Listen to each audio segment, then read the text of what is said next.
শামশেরগঞ্জের নিমতিতা গ্রাম পঞ্চায়েতের নতুন প্রধান নির্বাচিত হলেন এলেখা বিবি।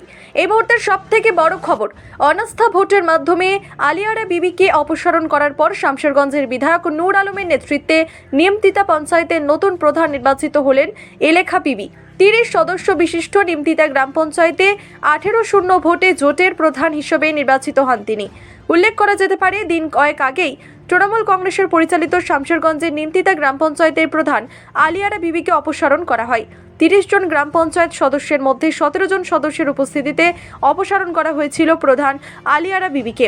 প্রথম থেকে প্রধান পদের দৌড়ে এগিয়েছিলেন শাহনওয়াজ খান চৌধুরী সনির মা এলেখা বিবি। অপসারণের পরে নতুন প্রধান গঠনের তারিখ নির্ধারণ করা হয়। বুধবার পূর্ব ঘোষিত সূচি অনুযায়ী কড়া পুলিশ নিরাপত্তায় প্রধান গঠন করা হয়। প্রধান গঠন উপলক্ষে শামশেরগঞ্জ থানার আইসি সুব্রত ঘোষের নেতৃত্বে পুলিশের পক্ষ থেকে কড়া নিরাপত্তার আয়োজন করা হয়।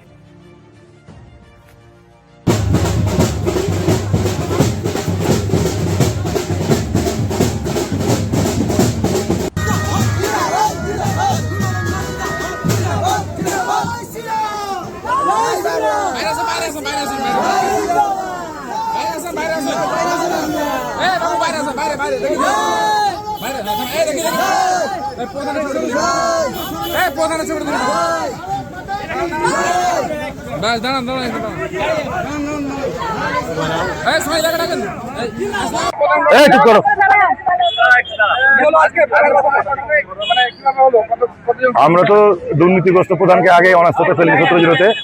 আজকে আস্থা ভোট ছিল প্রধানের, সেখানে মাত্র 18 জন মেম্বার উপস্থিত ছিল এবং 18 জন মেম্বারই এলেখা বিবিকে সমর্থন করে প্রধান নির্বাচিত করেছে। 18-0-তে প্রধান নির্বাচিত হয়েছে। আগে তো তৃণমূলের দুর্নীতি প্রধান একজন প্রধান ছিল, তাকে সরিয়ে নিমতিতা জনগণের রায় মাথায় রেখে সর্বদলীয়ভাবে সমস্ত পার্টির আমরা মেম্বার একসাথে হয়ে জনসাধারণের প্রধান নির্বাচন করেছি।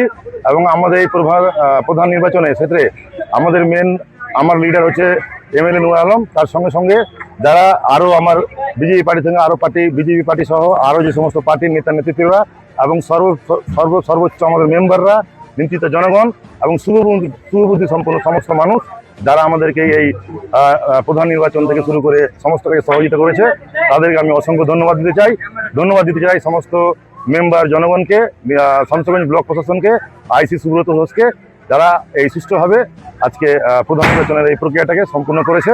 এবং স্পেশাল থ্যাঙ্ক অবশ্যই আমাদের এমএলএ, আমাদের লিডার নূর আলম। আপনার নাম? আমার নাম শাহনওয়াজ খান চৌধুরী। আমি একজন অঞ্চলের নেতা এবং আমি এলাকা প্রধানের প্রতিনিধি আর কি, বড় ছেলে।